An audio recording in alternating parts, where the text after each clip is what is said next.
Assalamualaikum warahmatullahi wabarakatuh dan salam sejahtera. Majlis Kerja Tertinggi UMNO yang bermesyuarat pada hari Rabu 7 Julai 2021 bersamaan 27 Zulkaidah 1442 Hijri yang telah dilakukan secara atas talian telah membuat beberapa ketetapan seperti berikut. 1.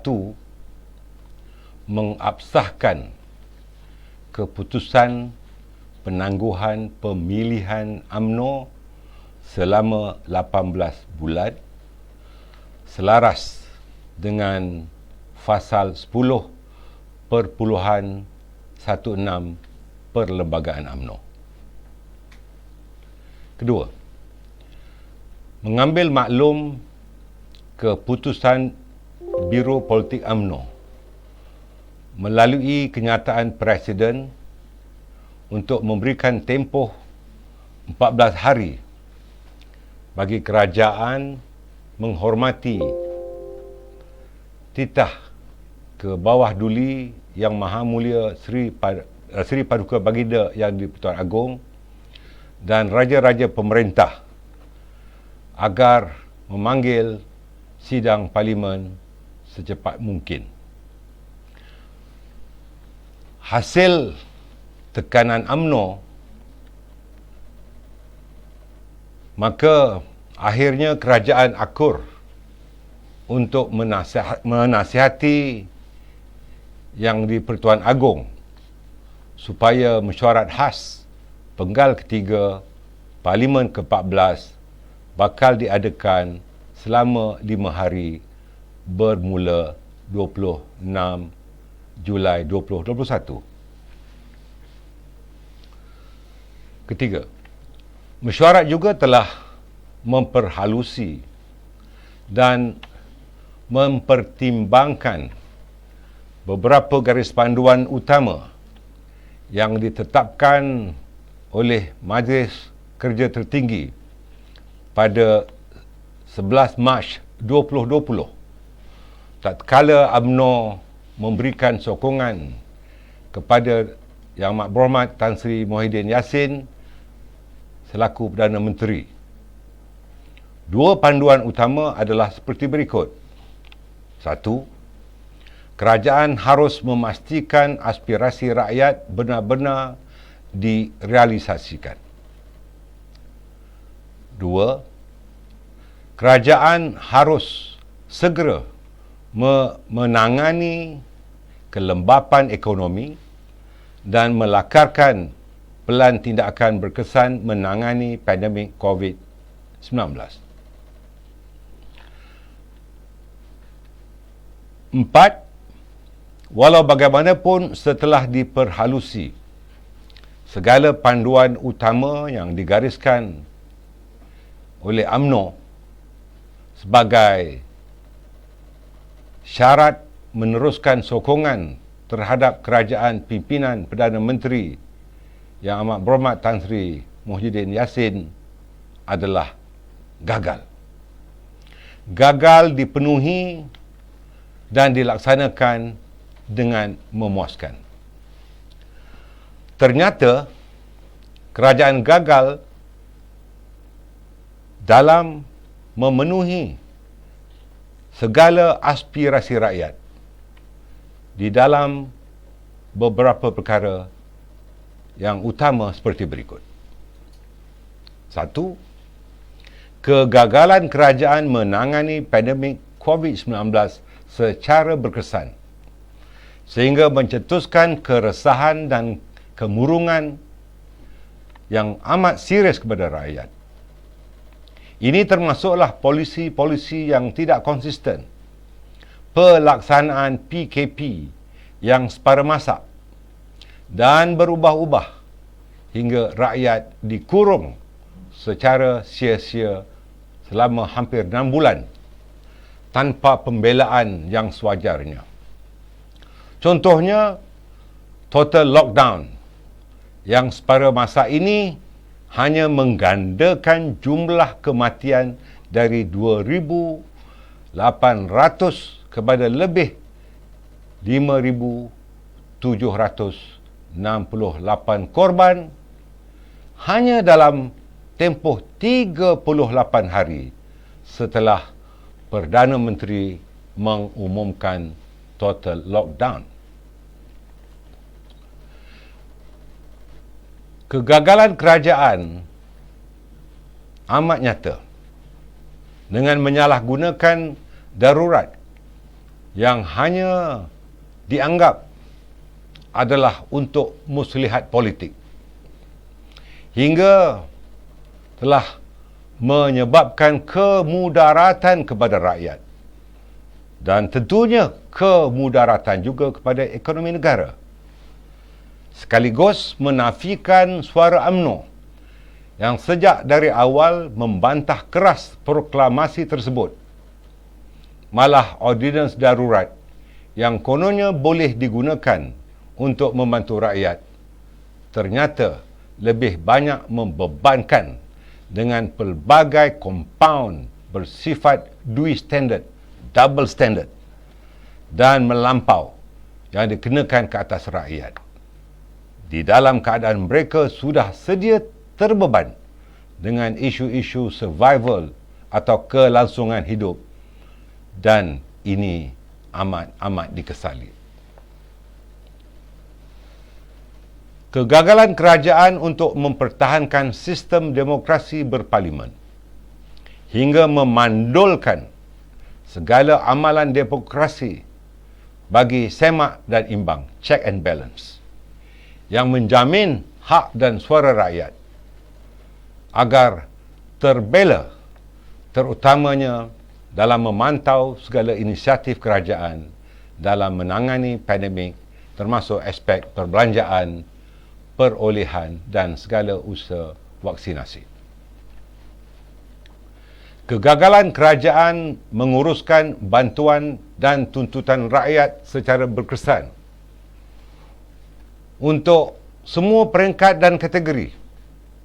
Tentunya ini termasuklah tuntutan moratorium 2.0 tanpa charge atau faedah terakru, dasar moratorium yang tidak dipanjangkan kepada agensi-agensi kerajaan yang lain seperti lembaga pembiayaan sektor awam, skim iCitra yang tidak mesra rakyat, bantuan tunai seperti BPR, BPN dan juga BKC yang lambat dan amat terhad hingga ramai tercicir dan terpaksa melalui karenah birokrasi yang membebankan.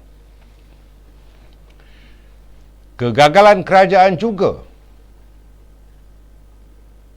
di mana seharusnya dapat memberikan keyakinan dan kepercayaan kepada rakyat dalam menguruskan kebajikan mereka, hingga berlakunya peningkatan yang amat serius dalam permasalahan sosial seperti berlakunya kes-kes bunuh diri. Saya ingin menyatakan bahawa kes bunuh diri daripada bulan Mac 2020 hingga bulan Mei 2021 berjumlah 1,099 kes. Manakala kita juga lihat bahawa berlaku gerakan pengebaran bendera putih. Ini adalah merupakan contoh-contoh sebagai manifestasi kekecewaan dan protes rakyat terhadap kegagalan kerajaan untuk menyantuni keperluan rakyat yang amat susah, tertekan dan terdesak ketika ini. Di samping itu, kegagalan kerajaan di dalam menguruskan kestabilan politik dan ekonomi hingga telah mewujudkan ketidakyakinan pelabur, terutama pelabur-pelabur asing, terhadap kemampuan kerajaan menguruskan negara ini dan menguruskan pandemik. Indeks pengendalian COVID yang dikeluarkan oleh Bloomberg meletakkan negara kita di tempat ketiga paling bawah antara 53 negara ekonomi utama. Begitu juga kegagalan kerajaan yang jelas memperkotak-katikkan titah Seri Paduka Baginda yang di-Pertuan Agong dan raja-raja pemerintah, hingga terpaksa berulang kali mengeluarkan kenyataan media dan titah menghadap supaya Parlimen dibenarkan bersidang dan membahaskan ordinans darurat dan pelan pemulihan negara.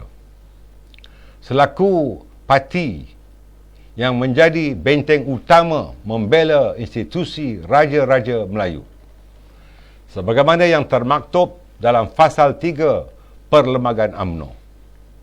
Sesungguhnya, UMNO tidak boleh berkompromi dengan sikap kerajaan ini terhadap institusi raja-raja. Berpandukan 7 perkara di atas yang telah saya nyatakan, bahawa kerajaan pimpinan Perdana Menteri Yang Amat Berhormat Tan Sri Muhyiddin Yassin telah gagal. Gagal dalam memenuhi segala garis panduan yang telah dikemukakan oleh Majlis Kerja Tertinggi pada 11 Mac 2020, iaitu 11 hari selepas beliau mengangkat sumpah. Dan 7 perkara itu adalah sebagai prasyarat atau syarat-syarat untuk UMNO meneruskan sokongan. Bagi memenuhi mandat sebulat suara para perwakilan di Perhimpunan Agung UMNO 2020 dan berpandukan kepada 7 kegagalan kerajaan memenuhi aspirasi rakyat yang digariskan tadi, maka tempoh memberikan sokongan kepada Tan Sri Muhyiddin Yassin selaku Perdana Menteri ditarik balik dan ditamatkan serta-merta. Justru UMNO mendesak agar Tan Sri Muhyiddin dapat berundur secara terhormat bagi membolehkan seorang Perdana Menteri baru dilantik untuk satu tempoh yang terhad. Tempoh Perdana Menteri yang baru akan hanya memfokuskan usaha membantu kebajikan rakyat sepanjang pandemik, menangani COVID-19 dengan pendekatan inklusif dan memastikan proses vaksinasi dan imunisasi dapat disegerakan. Setelah berjaya mencapai tahap imunisasi berkelompok, Perdana Menteri baru mesti segera menasihati Yang di-Pertuan Agong bagi menyerahkan kembali mandat kepada rakyat untuk diadakan pilihan raya umum yang ke-15.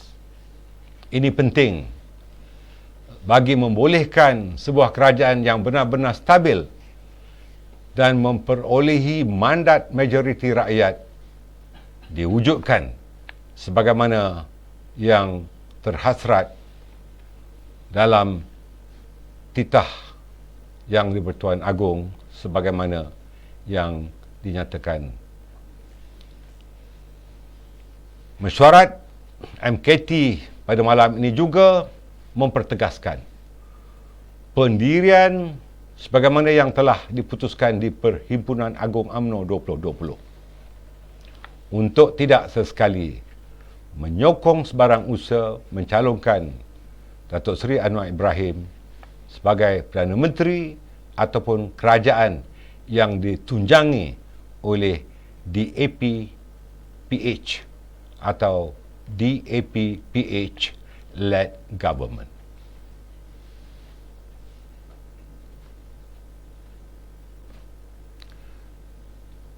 Sekian saja kenyataan media resmi daripada saya.